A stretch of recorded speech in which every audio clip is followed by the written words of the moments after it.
Uniosp, saúde para toda a vida, apresenta programa Saúde na TV. Oferecimento, Laboratórios Gema Galgani, tecnologia e precisão a serviço da saúde. Dentro de 5 segundos, programa Saúde na TV.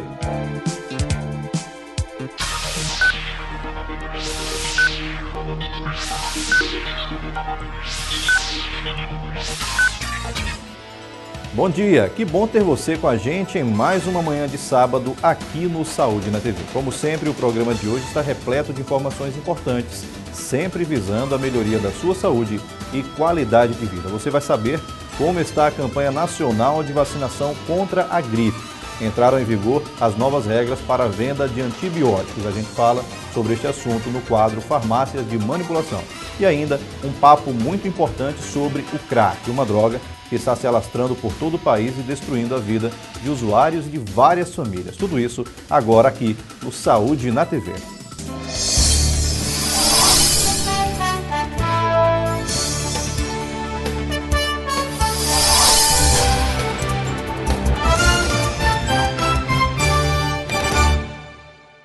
O Núcleo de Atenção à Saúde do Sistema Penitenciário do Maranhão vai comemorar um ano em atividade. O núcleo é voltado ao atendimento dos internos de todo o sistema prisional do Estado e tem o objetivo de diagnosticar, tratar e encaminhar casos de média e alta complexidade para os hospitais com a devida estrutura. O núcleo fica localizado na penitenciária de Pedrinhas, em São Luís, e já elevou a qualidade dos trabalhos de saúde desenvolvidos nas unidades prisionais. São disponibilizados aos internos serviços de assistência médica e odontológica, equipes técnicas de enfermagem e enfermeiros 24 horas, além de exames de radiografias e laboratoriais. Os pacientes recebem vacinas, atendimentos na área da saúde preventiva, diagnóstico e tratamento de doenças como hipertensão, diabetes, doenças sexualmente transmissíveis, entre outras.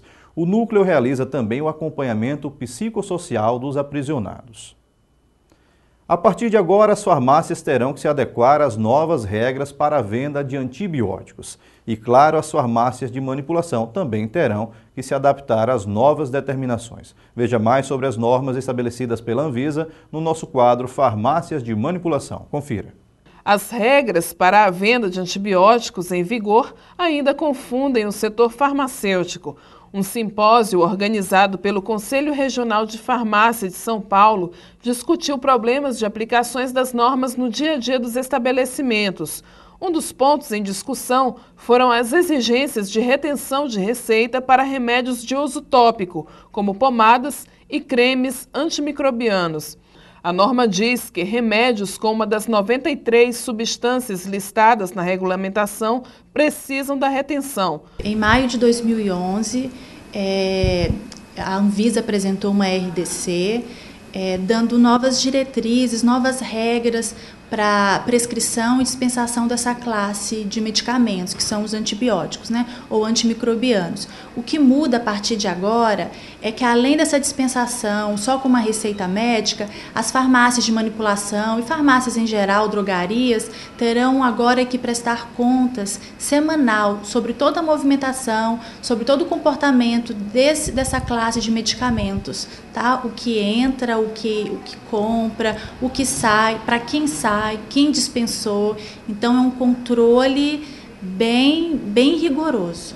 Embora a medida cause um certo descontentamento à população e dê um trabalho a mais para os farmacêuticos, a medida beneficia a todos, segundo a Iná Maciel. O uso de antimicrobianos estava sendo muito banalizado, qualquer dor de garganta, as pessoas associavam o uso de antibiótico como anti-inflamatório. Então, a população tem a ganhar com esse controle. E as farmácias também, o trabalho vai aumentar, o trabalho burocrático para os farmacêuticos, o trabalho de orientar a população que muitas das vezes não compreende, que é uma regra, uma obrigação, que nós temos que cumprir. Mas, em geral, é muito válido, é muito importante essa atitude da Anvisa. E reforçando, a campanha de vacinação contra a gripe continua até a próxima sexta-feira, dia 26. Você está por dentro das novas regras para a venda de antibióticos. No próximo bloco, Saúde na TV traz importantes informações sobre o assunto no quadro Farmácias de Manipulação. E daqui a pouco, depois do intervalo.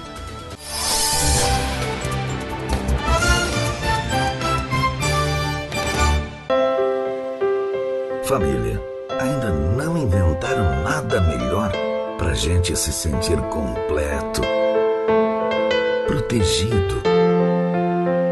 É aquela magia da vida em que você une amor, confiança e a esperança de um futuro perfeito, vivendo plenamente, com saúde. Uniosp, saúde para toda a vida. O olho humano é capaz de distinguir 10 milhões de cores. Com precisão, a informação é sempre mais confiável. Por isso, o Laboratório Gema Galgani, em seu compromisso com a tecnologia, dedicação e qualidade, prioriza o cuidado máximo em cada exame clínico. Laboratório Gema Galgani. Nossa exatidão é o melhor resultado.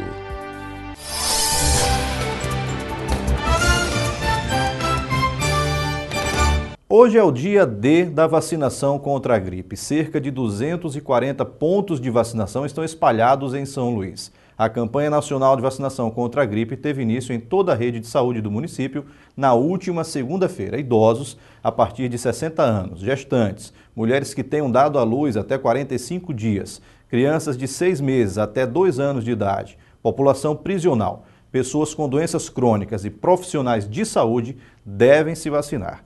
Para a vacinação, as gestantes devem apresentar a comprovação da gestação. As mamães que tiveram bebês até 45 dias devem levar um documento que comprove o parto, como registro de nascimento, por exemplo. Os pacientes crônicos devem levar a solicitação do seu médico para a aplicação da vacina. A Secretaria de Saúde do município está fazendo também um agendamento para a vacinação em casa de pacientes acamados, sem a possibilidade de locomoção, mas só para este tipo de público. O número para este agendamento é o 3212-8442. A equipe do Saúde na TV conversou sobre a campanha com a coordenadora de imunização da Secretaria Municipal de Saúde, Rita Carneiro. Começou na última segunda-feira, dia 15, a campanha nacional de vacinação contra a gripe. Serão vacinadas pessoas que fazem parte dos grupos considerados de risco. São idosos, crianças com idade entre 6 meses e 2 anos, gestantes, mulheres com até 45 dias após o parto, índios, presos, profissionais de saúde e portadores de enfermidades crônicas. O objetivo maior é justamente imunizar todos esses grupos prioritários, né, que o Ministério elege para que sejam vacinados, para que protejam-se, né, e que evite internações, pois a gripe é uma doença muito grave que pode levar até internações com pneumonias e internações. E é um óbito também, se não tratado. Então esses grupos privilegiados, eles têm que estarem vacinando.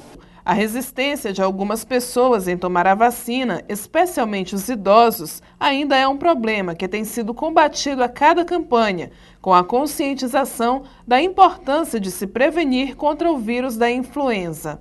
Sempre a gente tem umas dificuldades que ainda são esses tabus que tem ainda com a população desses grupos, principalmente os idosos, né, que não querem se vacinar, não sabendo eles que essa vacina protege muito, porque ele é um grupo vulnerável a adquirir uma infecção por gripe e levar uma pneumonia.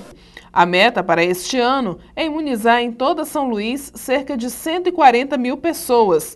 Para isso, estão envolvidos na campanha mais de 1.700 profissionais de saúde, atuando em 240 postos de vacinação espalhados pela capital. Neste sábado, dia 20 de abril, será o dia D, quando serão intensificadas as ações de imunização contra o vírus da gripe. O dia D, no dia 20, sábado, será o dia da mobilização nacional, onde estaremos funcionando com 240 postos, já está com toda a logística preparada de carros, tá? Vamos estar tendo postos na zona rural, para justamente abrir mais esse leque, para que a população se dirija a um posto mais próximo da sua residência e que possa estar fazendo essa imunização desses grupos, tanto das crianças de 6 meses a menor de 2 anos, as gestantes, os idosos, essas puérperas, entendeu? Que até os 45 dias elas estão incluídas esse grupo, e os com comorbidade, que são aqueles pacientes que têm algumas doenças crônicas e que precisam levar esse documento de que são portadores dessas doenças que estão lançadas no grupo. Tá? Então, esse dia vai ser um dia de mobilização, onde estaremos com vários postos para atendimento desse nosso grupo. O uso do crack já atinge mais de 60 municípios em todo o estado, um dado assustador. No próximo bloco, vamos conferir uma reportagem sobre este problema. Voltamos depois do intervalo.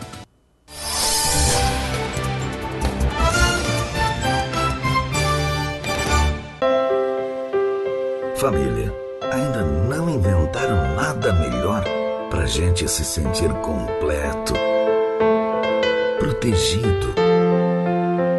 É aquela magia da vida em que você une amor, confiança e a esperança de um futuro perfeito, vivendo plenamente, com saúde. Uniosp, saúde para toda a vida. A mão humana tem 27 ossos e 35 músculos. Com precisão, a informação é sempre mais confiável. Por isso, o Laboratório Gema Galgani, em seu compromisso com a tecnologia, dedicação e qualidade, prioriza o cuidado máximo em cada exame clínico. Laboratório Gema Galgani. Nossa exatidão é o melhor resultado.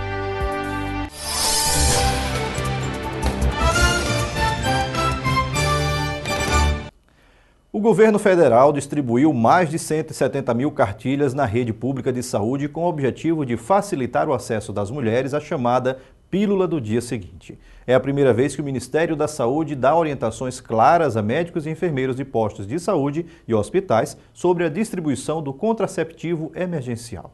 No livreto, o governo reforça que os comprimidos podem ser entregues por enfermeiros sem a exigência da receita médica. A prescrição continua sendo obrigatória para venda nas farmácias, apesar de que, na prática, a prescrição nem sempre é exigida. A pílula do dia seguinte tem efeito contraceptivo até o 5º dia após uma relação sexual desprotegida. Segundo o Ministério da Saúde, o benefício é vantajoso. É uma forma de evitar aborto, porque evita uma gravidez indesejada. Isso nas palavras do Ministério. As drogas vêm sendo protagonistas na vida de muitas famílias ultimamente. Infelizmente, a tendência é crescer ainda mais. O psicanalista Ernesto Mandelli e o neuropsiquiatra Rui Palhano conversaram com a gente sobre este grave problema. Acompanhe. A dependência química é um problema que vem se agravando ao longo dos anos. São vários os fatores que fazem parte do ciclo do problema. As políticas públicas devem contemplar não apenas os usuários de drogas, mas também devem combater o tráfico de entorpecentes. A pessoa que se vicia em drogas tem a vida transformada de uma maneira radical e muitas vezes, dependendo de vários fatores, irreversível. A boa notícia é que existe tratamento para acabar com a dependência química. A má notícia é que esse tratamento é muito caro e geralmente está disponível a apenas uma pequena parcela da população que tem meios de arcar financeiramente com ele. A imagem que muitos têm do dependente químico é de um indivíduo de baixa renda, muitas vezes menor de idade, com baixo grau de escolaridade. Mas, nos dias atuais, isso não corresponde à realidade, como explica o neuropsiquiatra Rui Palhano. Nesses últimos 5 anos para cá, tem havido uma mudança estrutural do perfil dos dependentes do usuário de crack. Nós temos estudantes, universitários sobretudo, temos pessoas na classe trabalhadora, pessoas com a idade média de 40, 45 anos que estão ingressando nesse universo, uma população de classe média produtiva brasileira, quer dizer, não é só mais aquela pessoa alienada, que não tem o que fazer, que está aí marginal.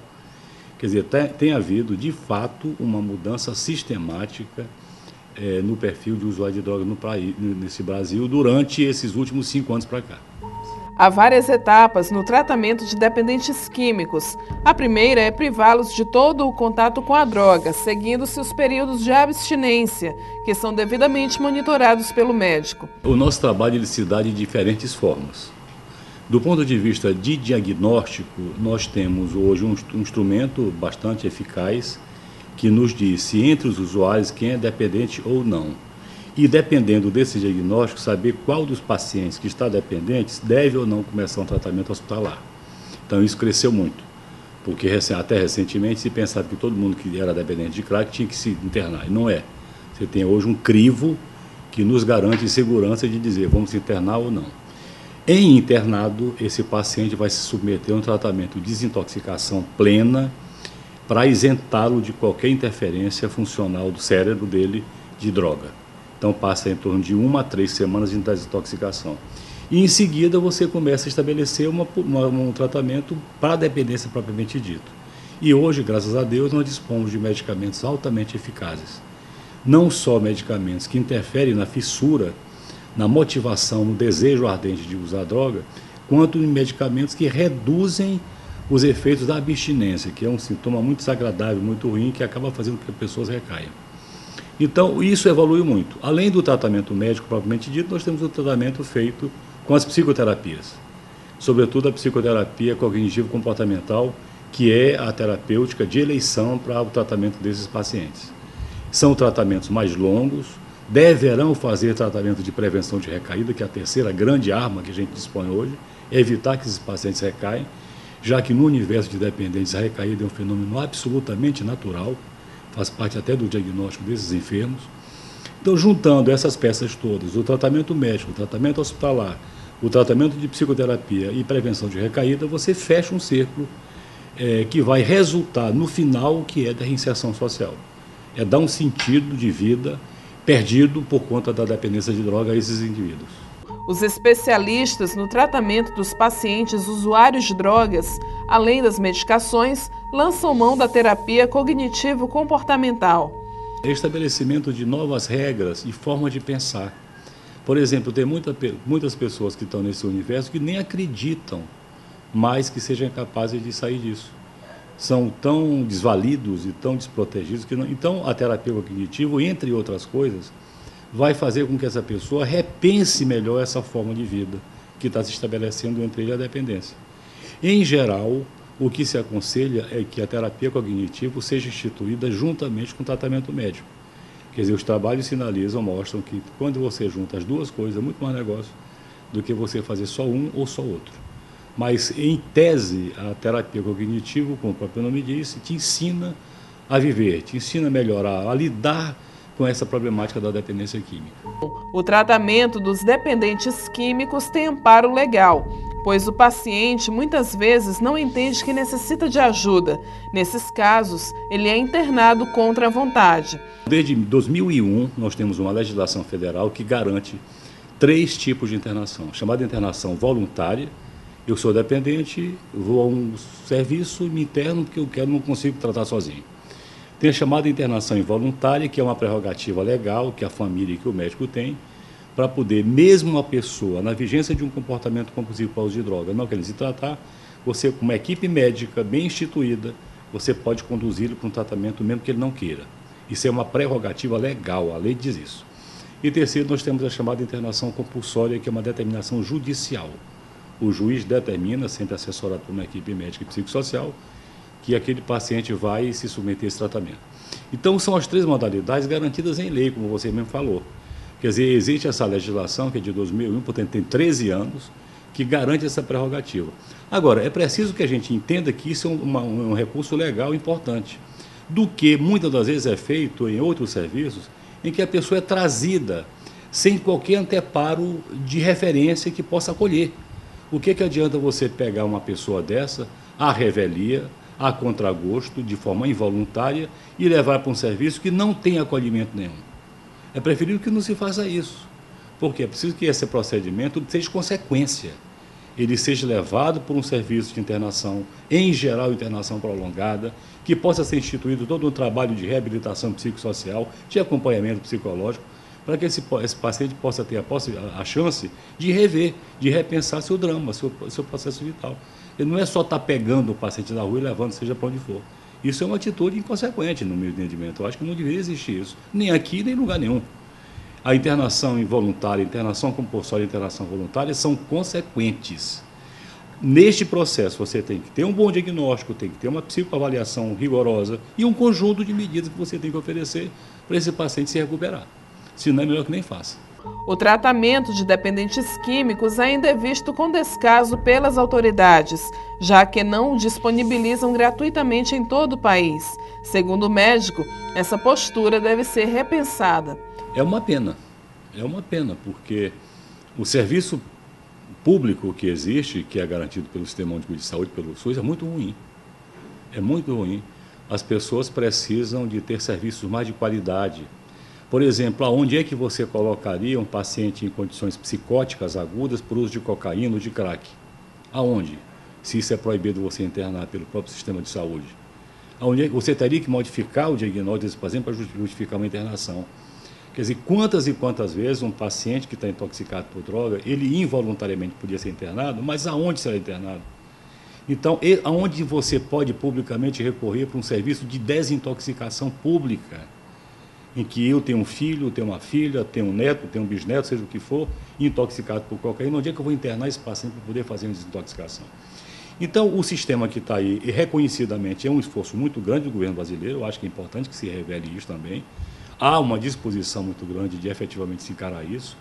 Os chamados CAPs, álcool e drogas, são ferramentas importantes, mas sozinhos não funciona. A grande constatação que nós temos, desde que foi lançada essa política brasileira de álcool e drogas, que tem 10 anos, é de que isso é insuficiente. Quer dizer, a gente tem que retocá-la. Já temos 10 anos sabendo o que é que deu certo e o que é que não deu certo. E, a partir do que não deu certo, mudar. Uma das propostas que eu tenho feito ao longo da minha vida como especialista é que nós tivéssemos serviço de desintoxicação pública, que esse paciente fosse desfrutar desse serviço. Que nós tivéssemos um hospital especializado para tratar de dependente de droga. O CAPS, por si só, não mostra isso, ele não tem menor vocação para fazer isso. A concepção do CAPS não combina com esse serviço de internação um pouco mais prolongada. E os serviços de uma rede de ambulatórios, onde é que nós temos? Onde é que nós temos os ambulatórios centrados, aonde for no âmbito da cidade, no âmbito dos municípios, para que a população possa recorrer? Então, o que é preciso, respondendo assim objetivamente a sua pergunta, era de que nós repensássemos aquilo que funciona no CAPS e mantenha, e o que não funciona se substitua por ferramentas mais lúcidas, mais eficientes, mais coerentes, para poder garantir mais saúde mental para essa população. O psicanalista Ernesto Mandelli explica que a psicanálise abrange diferentes níveis de tratamento comportamental. A psicanálise é a teoria de uma prática. Então, nós trazemos para a parte teórica aquilo que se vivencia no consultório. Então, o que acontece? Normalmente, a pessoa que é usuária de drogas pesadas, ela não procura ajuda. Por quê? Porque ela acha que que ela está bem, que ela não precisa daquilo, que ela para a hora que ela quiser. Então, isso faz com que haja uma dificuldade do usuário procurar o tratamento. Então, o que normalmente acontece?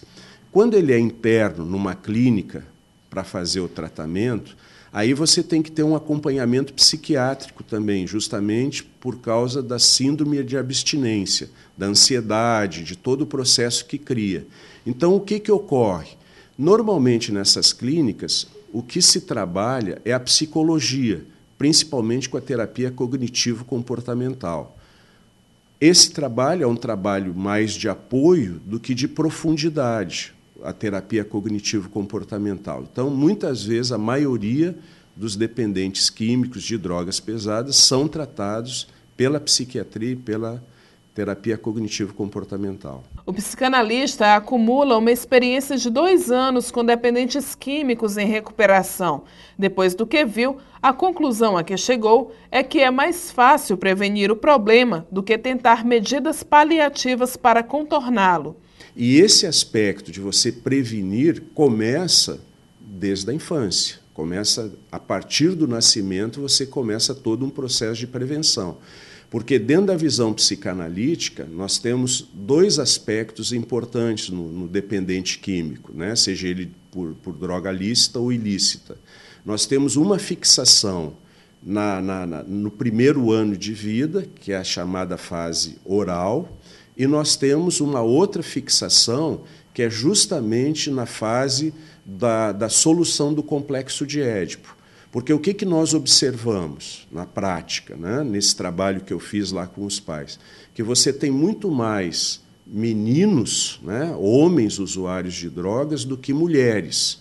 E muitas vezes as mulheres, quando se tornam usuárias de drogas, elas foram induzidas pelo namorado ou pelo companheiro, né? Por quê? Porque normalmente a educação do menino é feita diferente da menina. Então, esse processo de prevenção, ele começa desde o nascimento, do quê?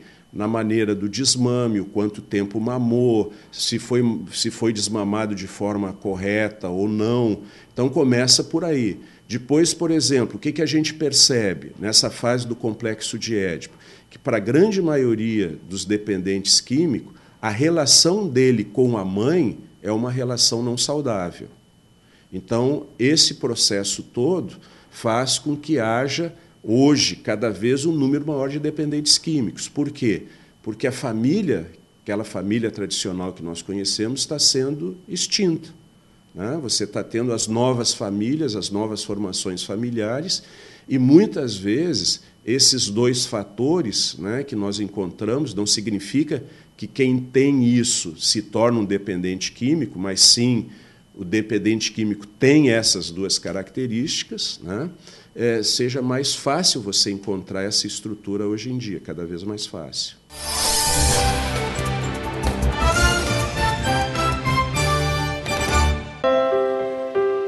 Família, ainda não inventaram nada melhor pra gente se sentir completo, protegido.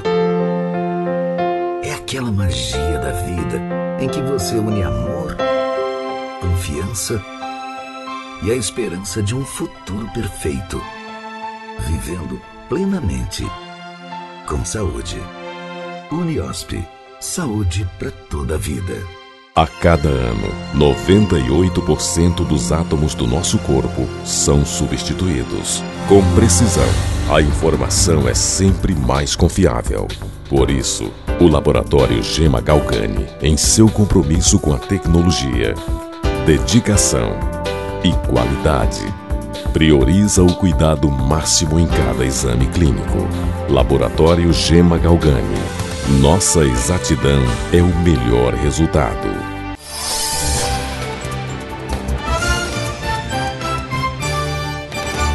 E o Saúde na TV deste sábado vai ficando por aqui. Você pode participar do nosso programa entrando em contato com a nossa produção e dando dicas e sugestões para as nossas reportagens e entrevistas. E lembre-se, nós temos um encontro marcado no próximo sábado, às 7:55 da manhã, aqui pela TV Difusora, no programa Saúde na TV. Até lá, tchau!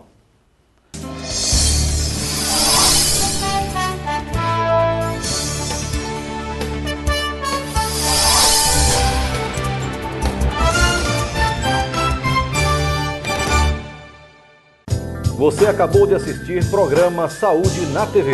Um oferecimento. Uniosp, saúde para toda a vida. Laboratório Gema Galgani, tecnologia e precisão a serviço da saúde.